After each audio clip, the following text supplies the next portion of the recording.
Gitu. Selamat siang, Ibu Kak Sima. Saya Dr. Jabal Devita Sari.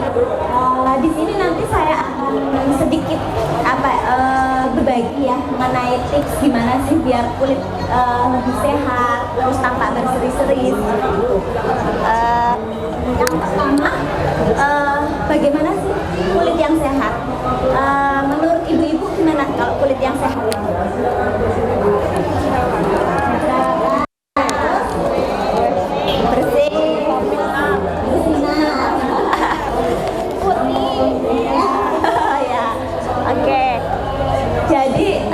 Sebagian besar orang-orang Indonesia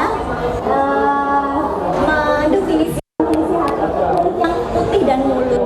Kayaknya ini kulit seperti ini dambaan semua orang, semua wanita pingin yang putih, mulus, kayak artis Korea. Tapi sebenarnya mau berbagai macam warna kulitnya itu bisa, semua bisa sampai kulit yang sehat, jadi tidak harus putih. Nah, untuk mencapai kulit yang sehat ini nggak bisa didapatkan perawatan yang secara instan, jadi memang harus dilakukan perawatan secara berkala. Nah, perawatan ini nggak harus saja, tapi semua pola diubah menjadi pola hidup yang sehat, karena ini nanti sangat baik seperti itu. Kemudian definisi yang lain ini juga bebas dari permasalahan kulit, jadi kulitnya tidak gatal, kemudian tidak kering, tidak jerawatan atau tidak muncul flek-flek hitam. Jadi di wajah kita, di kulit kita itu tidak adanya kemerah-merahan. Kalau ibu-ibu mendapatkan bahwa mungkin awalnya kulitnya, tapi habis kena matahari langsung merah, udah rebus. Nah, itu tanda-tandanya kulitnya udah nggak sehat lagi. Terus juga nggak ada bercak-bercak putih, atau mungkin apa ya, seperti panu, atau seperti istilahnya kalau bahasa awam gurasan. Ya, itu juga bukan kulit yang sehat ya Bu. Terus bisa dilihat dari teksturnya. Kulit yang sehat itu kalau diraba itu terasa halus, lembut, terus kenyal, elastis, nggak ada beruntusan-beruntusan, tidak ada beruntusan-beruntusan, terus tidak ada luka, iritasi dan sebagainya. Nah, kalau kulit yang sehat ini juga tidak rasanya itu nyaman ya. Tidak. Kalau misal habis cuci muka juga tidak rasanya seperti kayak ketarik, panas atau rasa terbakar. Juga tidak ditemukan adanya penyakit-penyakit kulit lain seperti jerawat, tanda-tanda penuaan juga minimal. Jadi keriput kalau misalkan sudah usianya ya pasti ada keriputnya, tapi sedikit, tidak terlalu banyak dan tidak tampak lebih tua dari usianya. Nah, gimana sih agar wajah kita itu tetap sehat, terus juga glowing seperti itu ya Bu? Nah, yang pertama itu wajib banget adalah rutin membersihkan wajah. Pembersihan wajah ini tujuannya adalah untuk membersihkan kotoran-kotoran, minyak, sisa-sisa make up, minimal 2 kali sehari, pagi dan malam sebelum tidur. Kecuali habis aktivitas berkeringat atau olahraga, itu kan biasanya mukanya berminyak, lepek seperti itu, silakan cuci muka lagi, tapi tidak perlu terlalu sering ya Bu, minimal 2-3 kali sehari. Terus tidak juga diperlukan alat-alat bantu seperti scrub, atau sekarang kan juga ada alat bantu untuk membersihkan muka yang harganya jutaan. Nggak perlu Bu pakai tangan. Ibu-ibu, kakak-kakak ini dikaruniai Allah itu 2 tangan itu sudah cukup seperti itu. Itu cukup dengan membersihkan sabun muka. Nah, pemilihan sabun muka ini juga harus sesuai dengan jenis kulitnya, kulit kering atau sensitif, kombinasi atau minyak, silakan dipilih sabun muka yang cocok ya Bu. Terus juga tipsnya waktu mencuci muka ini tidak perlu digosok terlalu keras. Jadi misal, aduh saya ini tadi habis keluar rumah nih kayaknya kok kotoran, polusi banyak ini, terus nyuci wajahnya tuh sampai digosok-gosok, itu nanti malah bisa menimbulkan iritasi seperti itu. Terus bagaimana bagaimana sih kalau misalkan habis bermake up, apakah cukup dengan sabun muka saja? Nah, make up ini tidak cukup ya hanya dibersihkan dengan sabun muka saja, jadi perlu double cleansing. Bisa pakai pembersih make up lainnya ya, micellar water atau susu pembersih atau yang lainnya seperti itu. Karena biasanya make up tebal itu kan masuknya sampai ke dalam ya. Terus yang ketiga adalah gunakan pelembab. Pelembab ini tidak hanya untuk kulit yang kering saja ya Bu, kulit berjerawat, kulit sensitif, semua juga perlu menggunakan pelembab. Nah, tipsnya untuk masing-masing jenis kulit. Kalau untuk kulit berminyak ini hindari pelembab-pelembab yang berbahan dasar minyak. Jadi pilihlah yang berbahan dasar gel atau lotion seperti itu. Nah, sedangkan untuk yang kulit kering bisa bentukannya krim. Biasanya untuk pelembab-pelembab yang dijual bebas biasanya sudah ada tulisannya untuk jenis kulit apa. Nah, tapi ini juga nanti tergantung dari kenyamannya masing-masing ya Bu. Kadang orang-orang, misal kita lihat di iklan-iklan, pakai pelembab ini langsung lembab, langsung lembab, langsung glowing seperti itu. Tapi belum tentu sama seseorang itu cocok. Jika pelembab itu dirasa memang sudah tidak nyaman, menimbulkan masalah, berarti di stop aja, ganti yang lainnya seperti itu. Nah, kemudian yang untuk tips ketiga paling penting adalah lindungi dari paparan matahari. Nah, matahari ini dia itu kayaknya tidak kelihatan, tapi di kulit itu sangat mempengaruhi banget. Yang pertama bisa memang menyebabkan penuaan kulit, kemudian menimbulkan pigmentasi atau flek-flek, kemudian membuat kulit kering juga bisa. Nah, untuk penggunaan tabir surya ini juga harus pilih yang minimal SPF-nya itu adalah 30 dan penggunaannya itu harus minimal 15 menit sebelum bepergian. Jadi jangan buru-buru ya Bu, misal mau pergi pakai pelembab langsung pergi. Tunggu dulu biar meresap dulu, biar bekerjanya lebih efektif. Kemudian juga perlu pengulangan. Jadi ini yang sering dilupakan ya oleh para ibu-ibu dan kakak-kakak sekalian, ini adalah reapply atau mengulangi penggunaan sunscreen atau tabir surya seperti itu. Nggak sempat, harus disempatkan Bu ya. Nah, untuk penggunaan tabir suryanya ini minimal 3 jam sekali, ataukah kalau misal habis wudhu atau berkeringat gitu ya perlu diulang lagi.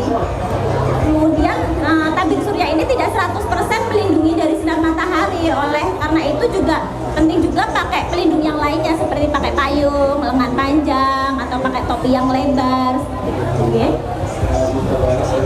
Nah, yang selanjutnya adalah selain pakai penggunaan skincare dasar yang rutin, juga perlu diubah pola hidupnya, termasuk istirahat ya, tidur yang cukup. Nah, ini penting sekali. Biasanya ini mas-mas nih yang sering nge-game begadang sampai malam, atau mbak-mbak atau ibu-ibu muda yang maraton drakoran seperti itu ya. Nah, ini penting banget tidurnya, paling enggak itu sehari itu semalam itu 6-8 jam. Dimana ini saat kita tidur itu sel-sel kulit itu akan beregenerasi, kemudian pembentukan kollagen, sehingga orang-orang yang tidurnya kurang itu biasanya kulitnya akan tampak lebih tua, kerutan lebih jelas, kering seperti itu, karena memang regenerasi kulitnya juga terganggu, kolagennya juga terganggu. Selanjutnya adalah selalu makan makanan yang sehat, jadi perbanyak buah-buahan, sayur-sayuran, terutama buah-buahan yang berwarna kuning orange ya, wortel, terus tomat, terus sayuran-sayuran hijau ya, bayam, kangkung, itu semua sehat, dan terutama yang memang banyak mengandung antioksidan ya, seperti vitamin C atau vitamin E gitu. Terus yang selanjutnya adalah penting banget ini biar kulit nggak dehidrasi, penuhi kebutuhan cairan tubuh paling nggak 8 gelas per hari atau 2-3 liter per hari. Ini juga tergantung dari berat badannya ya. Kalau berat badan gede ya 2 liter kurang ya, paling nggak 3 liter atau 2,5 liter per hari. Kemudian paling penting nih biasanya sekarang kan minum-minuman manis ya, boba, terus apa, milkshake, terus apa lagi ya, es krim itu banyak sekali. Nah, ini juga perlu dihindari karena itu juga nanti mempengaruhi ke kulit kita juga gitu. Nah, yang terakhir itu tidak merokok. Mungkin kalau ibu-ibu tidak merokok, tapi biasanya ini loh remaja-remaja Bu, remaja-remaja SMP SMA biasanya sudah mulai mencoba-coba rokok gitu ya. Nah, dampak rokok itu terhadap kulit ini bisa jadi kulitnya tampak tua, kemudian karena si rokok ini dia akan mempersempit pembuluh darah sehingga kan nutrisi ke sel-sel kulitnya itu juga terhambat sehingga tampak lebih kusam gitu. Kemudian juga bisa meningkatkan resiko kanker kulit pada perokok nih, perokok aktif dan pasif. Terus yang agak sulit biasanya adalah mengendalikan stres karena kita hidup pasti dikelilingi oleh stres ya. Tapi pintar-pintarnya kita gimana caranya mengelola stres gitu. Masalah pasti datang ya gitu. Dikelilingi. Ya kita harus pintar-pintar cari refreshing ya kayak gitu, atau olahraga atau meditasi silahkan monggo, atau mungkin lebih plong ya jika kita cerita-cerita sama sahabat atau teman-teman terdekat seperti itu ya. Nah, ini biasanya nih ibu-ibu nih olahraga teratur ini wajib ya biar agar kulit kita itu tetap sehat, karena dengan olahraga ini sirkulasinya akan lebih lancar sehingga nutrisi ke kulit juga lebih lancar, kemudian juga bisa mengurangi stres juga, mengendalikan stres oksidatif sama mengurangi peradangan-peradangan di seluruh tubuh sehingga hormon stresnya itu berkurang. Mungkin tips-tips untuk menjaga kulit agar tetap sehat dan berseri seperti itu mungkin. Silahkan kalau misal ada pertanyaan yang diutarakan. Kayaknya tadi rame banget nih, ada yang mau ditanyakan nggak? Di mumpung ada dokter Januar terkait dengan kulit nih, atau mungkin skincare-nya di rumah kira-kira sudah pas belum ya untuk dipakai kayak gitu? Ada nggak nih kira-kira? Ada hadiahnya loh kalau nanya. Oke, monggo silakan pertanyaannya. Agak sedikit dorong nih pertanyaannya ada 3. Boleh. Yang pertama, cara menentukan jenis kulit kita itu kering, normal, apa benangnya itu gimana? Kadang kan kita bilangnya masuk kering atau masuk berminyak apa masuk ini. Kadang kan ada suatu tadi atau ada produksi minyak berlebih. Kadang mikir ini benangnya apa mahal ya? Apakah ya gitu? Itu yang pertama.